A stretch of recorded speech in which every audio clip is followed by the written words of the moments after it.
Confidential case for 1A on the night of October 12, 2019. Something with gray eyes entered a Montana hunting camp and left a message. Cut to black. A slow inhale, the rasp of wind through pines, the recorded hiss of a dying handheld radio. The sound is thin and exactwood on winter air.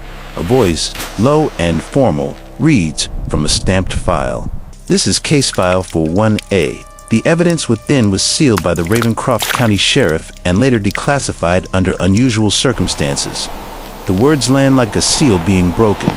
Repeat, gray-eyed. Not a flourish, not a metaphor. An identifying detail, documented independently by multiple witnesses and reiterated across pages of the archive, gray-eyed. The phrase comes back like a refrain, a tag left at the edge of every scene. The opening montage is spare. A marked photograph slides into frame corner, punched, its date inked and doubled. A single footprint sits in a thawing snowfield, edges collapsing, a toe splay that refuses easy explanation. A strip of frayed nylon rope, its fibers crushed and burnished as if handled with purpose. Each image lingers, long enough for the familiar to become uncanny. The camera does not dramatize, it catalogs. The stamp blinks red, Ravencroft County Sheriff, evidence. A caption, Ravencroft County, Montana, declassified archives. The date is etched as if the day itself must be remembered. What follows is not a campfire tale. It is an investigation into behavior that appears, from the start, to be purposeful, targeted, possibly retaliatory, tone set, archival, methodical, grave. There is no music at first, only the small, clinical sounds of papers sliding, a staple being removed, and then, in the background, the world outside the file, wind that pushes at the tent seams, the distant clack of logging trucks from an old audio clip, a radio channel that coughs and dies. State the stakes plainly. This is more than an encounter. It is an escalation. Objects rearranged to become sentences. A knocked lantern is not just noise, it is punctuation. A leash placed in a man's path is not random debris. It reads like intent. The file insists, someone, something returned and returned with a point to make.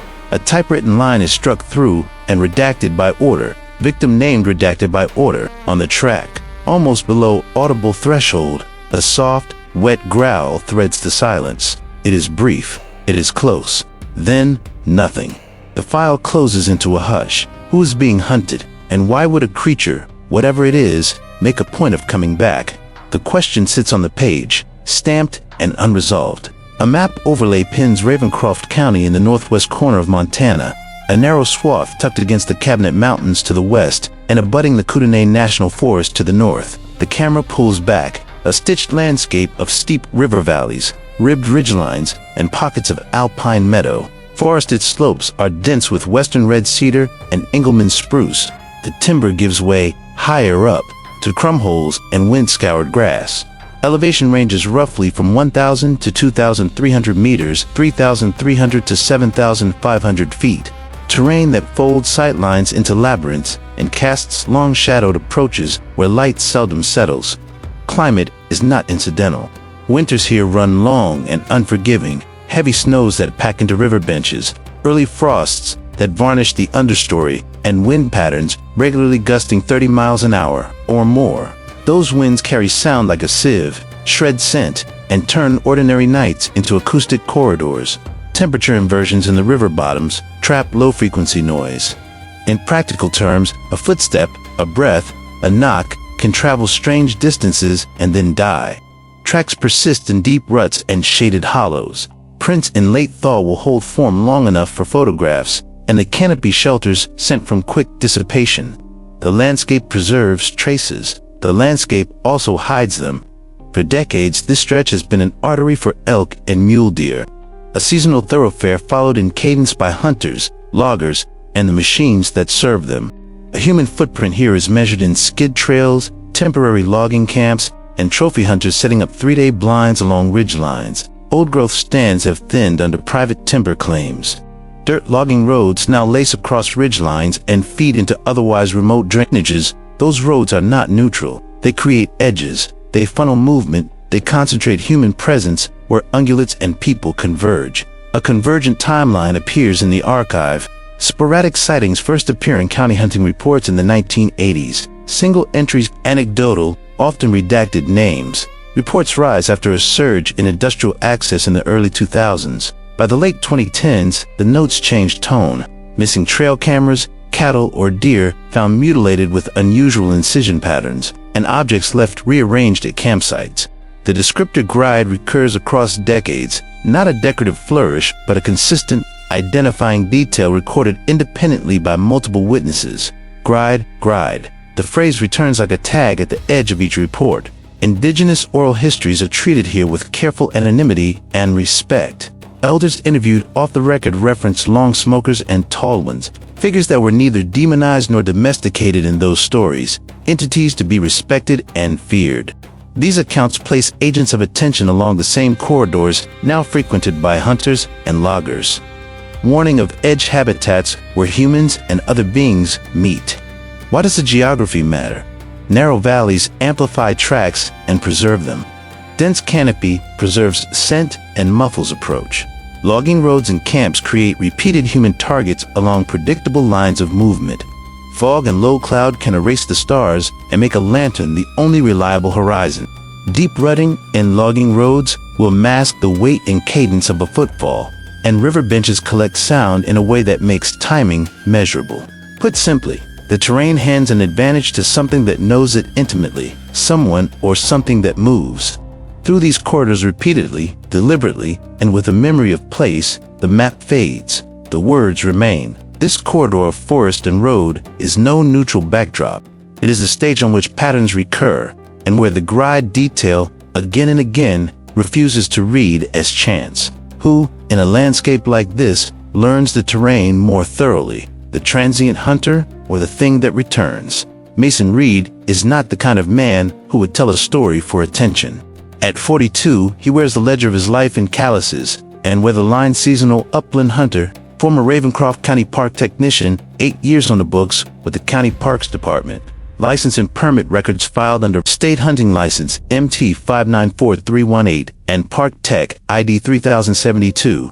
Two former co-workers interviewed for the file, both asking to remain on record only as Janet C. and Arlo P. describe him the same way. Steady, methodical, unlikely to embellish. He's the kind of guy who logs his hours and his mistakes. One said in a recorded statement, he doesn't do stories. That institutional footprint is the first act in Reed's credibility chain of custody. Reed's stated purpose at the camp was ordinary and urgent: 3 days to harvest an elk, a seasonal necessity to fill the freezer for winter. It was late October, money is tight. He lives with his elderly mother on the edge of town and has a reputation in the community as the man who brings meat home. That role: provider, neighbor, practical matters. In Ravencroft, a missing hunter doesn't stay missing for one household. It ripples. The file makes this explicit. Reed's harvest funds, utility bills, medication, small luxuries. His absence would destabilize a network of care. That human stake explains why Reed took risks that others might avoid. It also explains most of the men in these parts, who are already watching one another for infractions. A perceived slight or attack becomes a call to action. The file is meticulous about the pre-encounter anomalies, Reed reported. On the night of October 12th, he recorded repeated soft thuds at the perimeter of Camp Resize, timed noises at approximately 10:30 p.m., a rhythm that, in later cases, forms part of a pattern. His trail camera captured a shadow crossing the infrared array. The timestamp is grainy but legible: 22 hours, 31 minutes, and 7 seconds. The camera log shows a single frame where heat signatures blur into a column of darkness, and the accompanying Nexon audio pickup registered heavy breathing, low and resonant. At dawn, the bait pile, a stack of viscera and corn used to attract elk, was disturbed, waterlogged prints surrounding it, but, initially, no discernible animal track leading away. A neighbor who monitors local radio channels, Owen Hart, later submitted a statement. He remembered hearing an odd coughing on the 46.3 MHz band, that nighttime intermittent staccato that he wrote off at the time as local static. Hart's text thread with Reed, recovered in the initial inquiry, documents a terse quarrel 2 days before the hunt. The exchange is clipped, heated about property lines and an earlier argument over a tree stand. The thread was seized and logged as Exhibit B. For most chilling is the phrase Reed repeats, reportedly verbatim and later echoed by other witnesses in the archive. It knocked the lantern twice. In his interview, Reed says he heard 2 deliberate knocks against the camp lantern, separate impacts, measured in that small, strange meter of time that tells you an animal is deciding what to do with you. It's not a random sound. It reads like punctuation. That line, "It knocked the lantern twice," appears in other files as well, recurring like a signature. Grey-eyed. Documentary corroboration is compact and specific. Camera logs corroborate Reed's reported times. A sheriff's deputy who responded to Reed's radio call, logged as Deputy L. Harrell, photographed a single smudged footprint slide near the creek Canadian in the patrol report and later entered into the evidence drawer. The deputy's note marks the impression as anomalous, 18 to 20 inches, exaggerated splay, and the next one's audible recording transferred under strict chain of custody protocols contains the low frequency. Breath in the 2 distinct knocks, separated by a 17-second silence that the analyst marked with a pointing finger. But the human dossier is as revealing as any print. Reed's social history includes a disputed poaching citation 2 seasons earlier. The report, now attached as a redacted appendix, documents arguments over a carcass and a suspension that cost him hunting privileges for a season. Neighbors recall a hardening in his manner after that citation, loss of face in a community that measures worth by what you provide and by what rules you follow. Investigators note in the file that such social pressure can prime someone to retaliate after a perceived slight, to escalate a confrontation in ways a less entangled person might not. Reed's financial pressure, social identity, and recent loss of status provide human motive that intersects unnervingly with what the material evidence suggests. Someone or something chose to press that pressure point. The last actions Red took before the encounter are mundane in the record and, later, crucial. He retrieved an old service flashlight from beneath his cot, heavy, with a faded paint stripe from county work hand, methodically retentioned the perimeter lines he kept staked around the camp. The file closes the block on that image, a man performing ordinary maintenance under ordinary stress, a deliberate act that will later read as the slender hinge upon which the night pivots. The reconstruction begins with a time stamp, 2241. That number is not cinematic flourish in the file. It is the anchor. Reed's wristwatch alarm, burned into the next one log, blinks once and then quiets. The night is cold enough that the breath comes out as a visible thread crisp, short puffs that stitch the dark. The camp's single lantern pierces the clearing with a pool of orange light. Beyond it, the trees are bone black columns. A stopwatch in the evidence margin marks the contact in seconds. At 2241 plus 007, a distant thump. The file records it as a tree under stress, a sound like a heavy limb finding a new angle. Reed's shoulders lock. The narration in his own recorded voice is spare. Felt it through the ground like something big settling. The lantern wobble is slow. A little halo of sparks where the mantle mutters before steadying. The next one's waveform shows the thump as a blunt spike-low energy. Long decay registering both on ambient mics and on the ground mic buried under the tent's canvas. At 2241 plus 018, the breath, not a pant, not a bear's rasp. The audio picks up a series of low resonant exhalations centered below 120 Hz. Analysts note the physiological effect frequencies in this band produce a somatic pressure in the chest, an almost tactile vibration that Reed later describes as the tent filling up. On playback, the waveform is a slow, rolling swell. In the transcript, Reed's hand shakes, his voice thins. He repeats, halting, There's something outside. The recorder preserves the inhalations as if the night itself were alive and breathing around the camp. Then, silence. 17 seconds. The transcript marks 13 of those seconds with a bracketed, silent line. Silence 017. The analyst literally drew a finger on the page next to it. That silence is not empty. It is the pressure between heartbeats. In the film edit, this is where the image holds on the lantern's flame. The wick's tiny, precise flicker. Sound design leans into it, no music, only the small creak of canvas and a thin wind that seems to draw the listener in and hold them there. At 2241 plus 035, a scrape, closer now, at the edge of the tarp. The next one captures it as a drawn, rasping motion, the teeth of something dragging across synthetic weave. Reed's breath is loud in the mic. He freezes. The flashlight is a living thing in his hands, heavy, county issue, familiar. He lifts it in one slow motion. The beam cuts the dark. It lands on 2 eyes. Gray eyes, Reed says later, voice flat, not a shine that blinks back, not the reflective mirror of ungulate tapetum. These are irises, gray with a discernible pupil and a wet rim. The camera footage grainy night stack shows a mass at the edge of light, upright, broad-shouldered, bipedal. The shape is steady. It is watching. Fear is not theatrical. It is a small, precise set of reactions cataloged in the file. The involuntary swear, the intake, reads hand-jerking on the flashlight. The creature tilts its head as though parsing a human sound. That movement is reported in 3 other files in the archive, a deliberate, almost curious gesture that reads less like predation and more like assessment. What happens next is the event that loops on the analyst's monitors. There is a sudden, violent crack. The lantern is struck. The tape pixelates for 23 seconds. Deputy L. Harrow's photograph log shows the lamp askew. On video, the frame shudders, overlays stutter, and audio collapses into a high-pitched whine. Files labeled the interruption as equipment interference. 0:23:423 seconds, the record goes thin, like a film with burned frames. When the recorder returns, the sound is muffled, pitched high, as if a membrane has been stretched over the microphone. Reed's own voice cuts through after the dropout, it like air through wood. He insists later that it was not a growl. It whispered, he says, and the file preserves the exact cadence, the way the words come out in disbelief. He fires a single warning shot into the ground an action recorded in the deputy's log and corroborated by a spent casing, photographed beside the tent in the morning. The shot is tactical, not lethal, aimed to startle, to mark boundary. The creature does not flee. It steps back, leaving a smear against the lantern, stand-in imprint visible in thermal images. The next day is a palm-shaped heat signature on cooled metal. Then, the scene turns into deliberate display. Reed's dog, sleeping in a cocoon near the tent flap, is dragged gently. The file emphasizes the ward, the fringe of the firelight. The camera captures brief, blurred motion.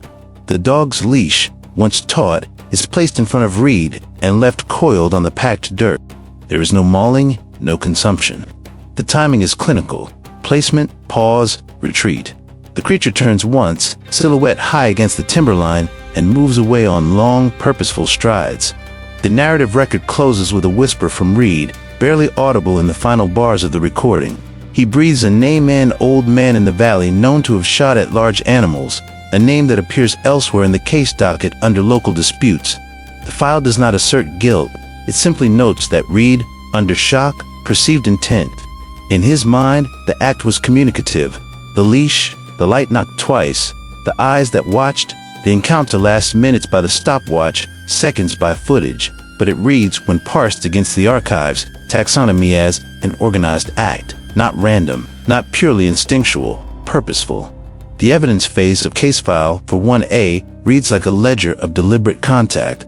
The folder contains photographs, lab reports, and the signed logs from the sheriff's evidence locker, each item stamped, initialed, entered into the chain of custody. The photographs were taken at first light, the camera rigged by Deputy Salazar. In a series of close-ups, the most immediate thing becomes literal, a footprint, 18 to 20 inches long, pressed clean into thawing loam beside the creek. The image's clinical scale bar, north arrow, date and time. Measured across 3 axes, the print shows an outward toe splay and a pronounced mid-tarsal break. Thermal ridging is partially obscured by sloughing debris, but the outline is unmistakable, a non-human plantar architecture that carries weight differently than bear or elk. Forensic podiatry estimates, conservative and repeated by 2 independent examiners, placed the static weight load at 700 to 900 pounds, pressure mapping rendered from layered plaster casts, and a later digital photogrammetry. Model shows concentrated heel palm contact, a rear 2 French shear along the ground plane, and intermittent hand impressions consistent with occasional quadrupedal support on knuckles.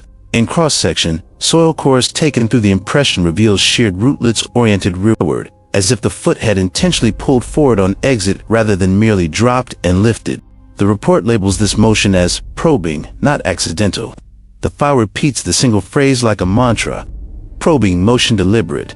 Material traces attach a human scale to the act. The lantern post bears a smear photographed in macro and oily residue that fluoresces under alternate light. Under 400x magnification, the smear contains microscopic hair fragments. Samples were submitted to the Regional Wildlife Genetics Lab with the full chain of custody form. The submission receipts are appended. each signature a guarantor that the file is not myth.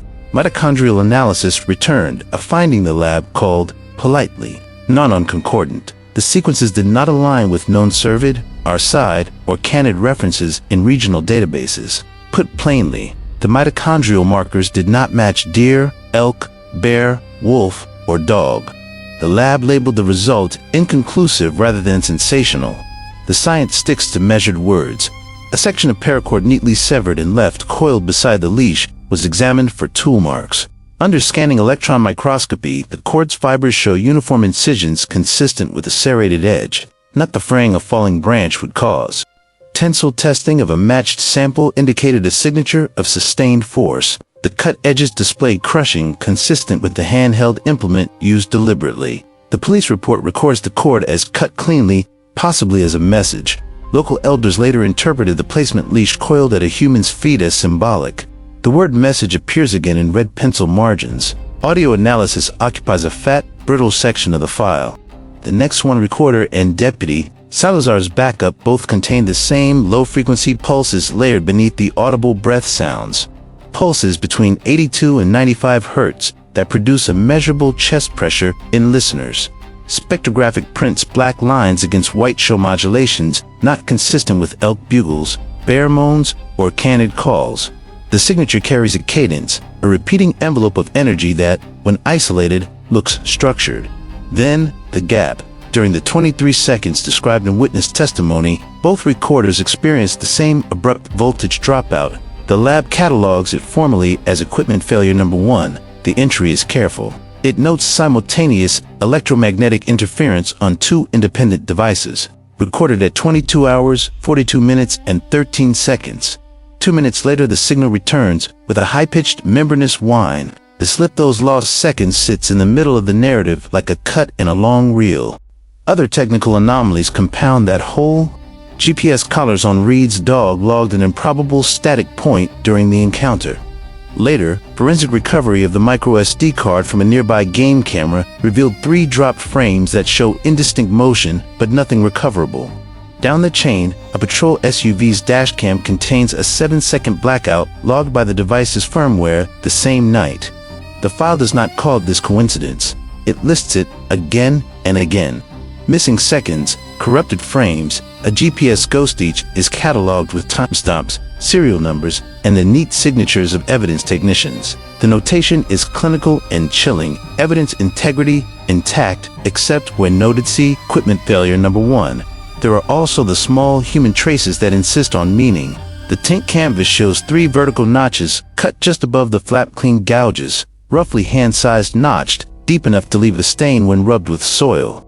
Local elders consulted and anonymized in the file refer to similar marks in oral histories as a warning. They call them, in translation, the 3 lines. A strand of gray hair taken from the lantern smear produced a partial microsatellite profile that matched an earlier sample cited in case 27 Celsius from a neighboring county. The match is partially enough to suggest affinity, not identity, and full amplification repeatedly failed. The forensic log lists the sample's condition: degraded, possibly exposed to environmental DNA inhibitors. The lab's final note is obstinately sober, partial affinity indicated, further sequencing recommended.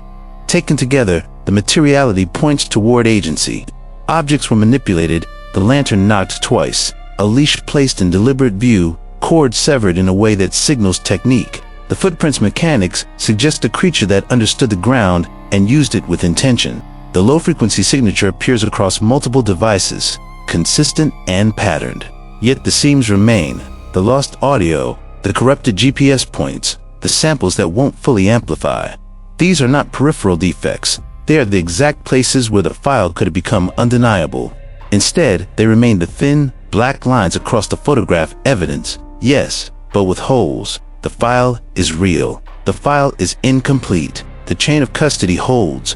The mystery remains.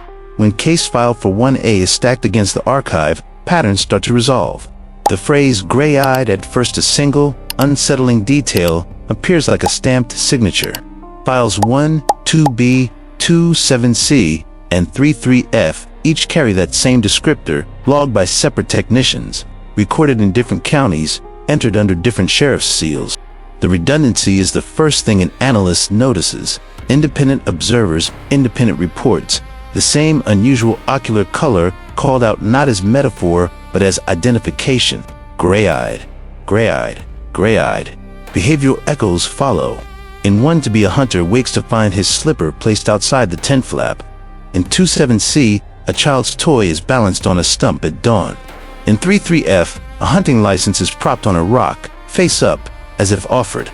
Across these files, the sequence repeats with unsettling fidelity. Approach, observation, object manipulation, withdrawal. There is rarely a direct attack. Instead, property is altered. Scenes are staged. The acts read less like predation and more like communication.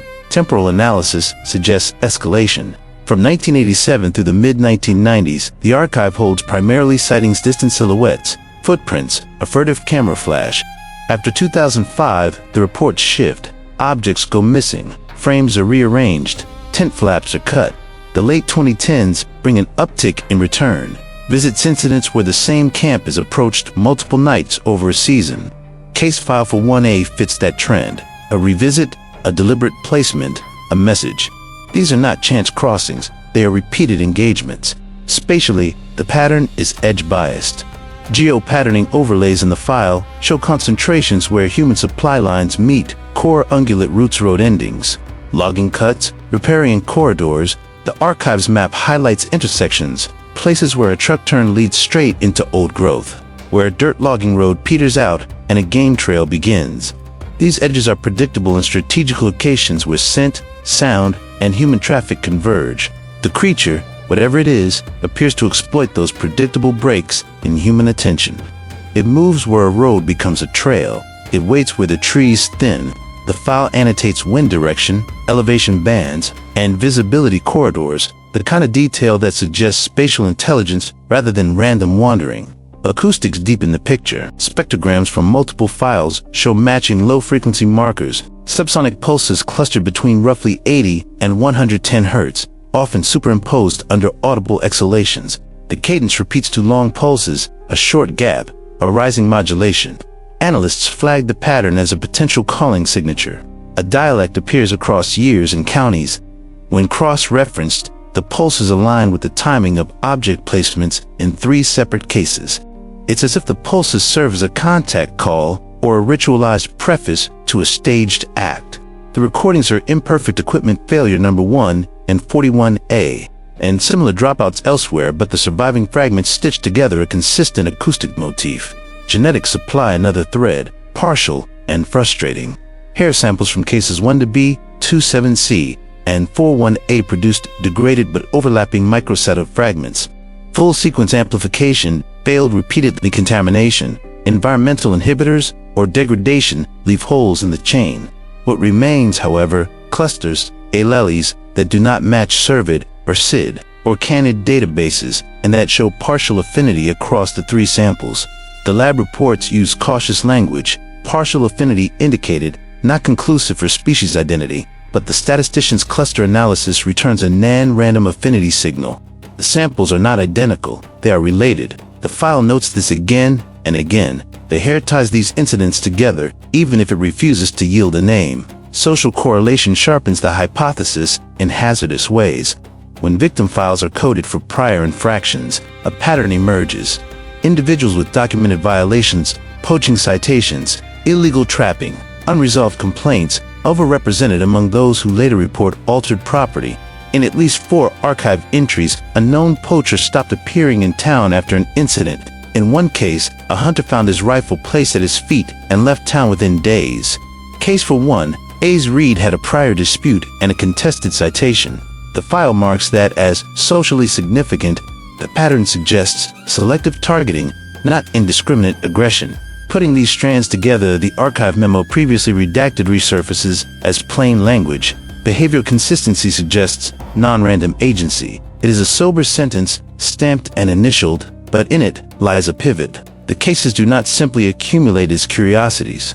They form a behavioral ledger. Approach, placement, withdrawal, gray eyes, low pulses, partial genetic affinity, human histories of offending. The ledger reads like a record of interaction, not accident. The implication is heavy and uncomfortable. If these matches are valid, then we are looking at an entity capable of pattern recognition and repeat behavior over decades. The file resists anthropomorphism. It resists easy closure. Instead, it catalogs correlation after correlation, each one sharpening the hypothesis while amplifying uncertainty. The evidence is real. The file is real. The pattern is real, but so are the gaps. Missing audio, degraded DNA, the quiet places where the archive cannot speak. Those silences, too, become part of the pattern. At the close of Block 6, the documents do not glorify or denigrate. They enumerate, they map, they note. The archive records the uncomfortable arithmetic of possibility, repeated descriptors, repeated behaviors, repeated social contexts, gray-eyed, again, behavioral consistency, again. The data points converge to a mosaic that asks a question the files cannot answer outright. What does it mean when the forest returns our debts in kind? We step back from the ledger and try to hold the pattern up to the light. What emerges is not a tidy conclusion, but a working hypothesis, tight, cautious, and framed by what the files will tolerate. Our central proposition, the entity cataloged as the gray-eyed Sasquatch in Montana, behaves in ways best explained by a large, non-human primate-like organism possessing spatial memory, object manipulation, and a consistent acoustic repertoire. In plain terms, it moves with intention, it uses objects as messages, and it speaks in low frequencies that carry across ravines. Those three pillars, spatial intelligence, object manipulation, acoustic signature anchor, the hypothesis. Spatial intelligence shows in repeated use of the same travel corridors the uncanny reappearance of sin at campsites months or years later, and the creature's apparent ability to exploit microtopographic fog, ruts, shadowed approaches to mask movement.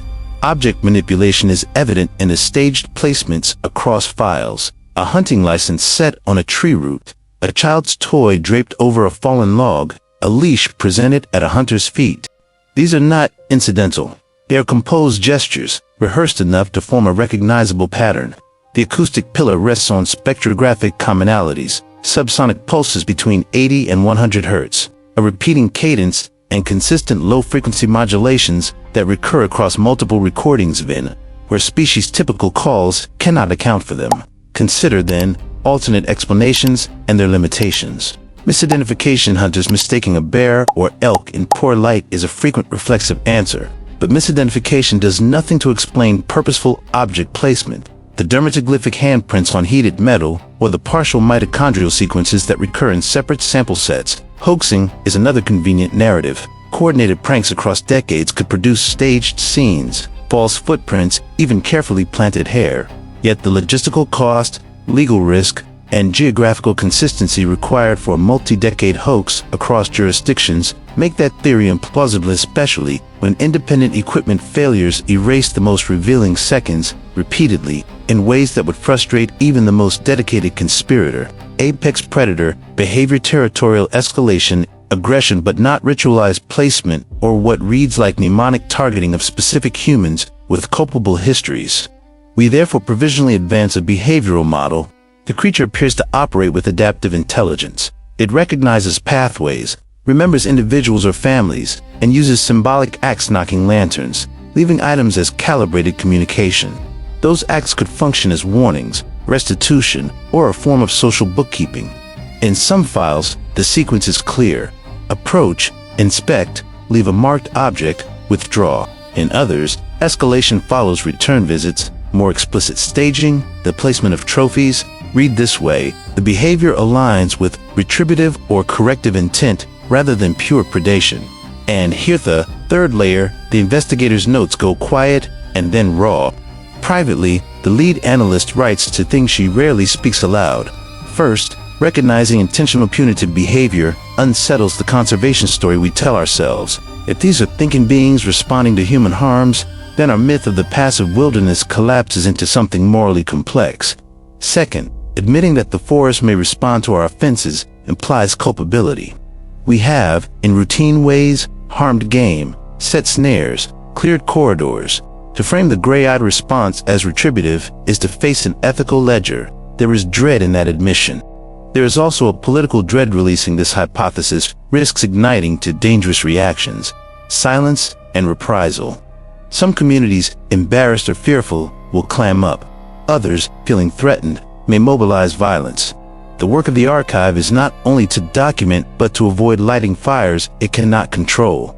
Methodologically, the file insists on restraint. The next phase must be empirical and defensive.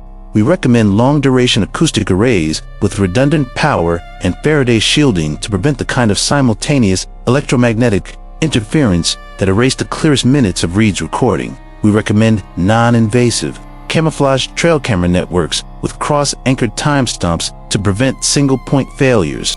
We call for independent wildlife geneticists to attempt deep sequencing of the partial profiles mitochondrial and nuclear using ultra-sensitive capture methods, and for coordinated cross-jurisdictional sample sharing to test the cluster signal appearing in case 27C and others. Finally, we propose an anonymized community-mediated reporting system that protects witnesses and preserves chain of custody. This hypothesis is provisional. It is not a verdict. The file is real, the pattern is real, the gaps remain, but when the data are marshaled to spatial repetition, deliberate object placement, acoustic signature, the simplest, sober reading is this: we are looking at targeted, mnemonic behavior consistent with retaliatory intent. To say so makes the case harder to ignore and harder to bear. If the gray-eyed episodes are a ledger, then the ledger is asking a question we do not yet know how to answer without changing how we behave in the woods. The work going forward is technical, careful, and ethical. It will require patience, redundancy, and a willingness to accept that the forest may be keeping tabs. The file closes the way it opened, with a stamped header, an echo of official weight, and a small, stubborn human voice. The evidence in case for 1A does not declare a verdict. It offers a ledger entries of movement, of objects placed and taken, of low frequencies that recur like a signature. It points, insistently, toward intent. Our job, in practical terms, is to translate that ledger into safe, defensible procedure. First, technical redundancies. The minutes that vanished from Reed's next one and the deputy's dash unit were not clerical errors. They were simultaneous electromagnetic failures. Future deployments must assume interference as a constant threat. Set acoustic arrays in overlapping grids with independent power sources, Faraday shielded housings, and staggered clocking so that no single dropout can excise the same window across devices. Use cross-anchored timestamps and encrypted checksum trails. Chain of custody is not a bureaucratic flourish. It is the difference between a file that stands up to peer review and a story that becomes rumor. Second, genetic protocol. The partial microcytic clusters linking case for 1A227C are tantalizing and frustrating. They justify deeper sequencing, not more conjecture. Commission independent wildlife geneticists to run ultra-sensitive capture methods, mitochondrial and nuclearon archived samples, with blind controls and cross-jurisdictional comparison. Share aliquots between accredited labs under strict chain of custody procedures. If amplification fails, document why, degradation, contamination, or something else. The absence of an answer must be as carefully recorded as a positive match. Third, community measures. Silence and reprisal are twin political risks. Some families will clamp down, fearful of being labeled troublemakers. Others may arm themselves and escalate. Establish an anonymized tip line managed by a neutral third party, a conservation trust, or a university lab with guaranteed redaction and secure intake. Offer witness protection in the form of temporary relocation for credible threats.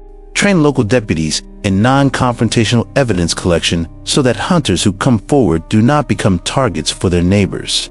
Fourth, field practice. If you find a disturbed campsite, photograph everything before touching it.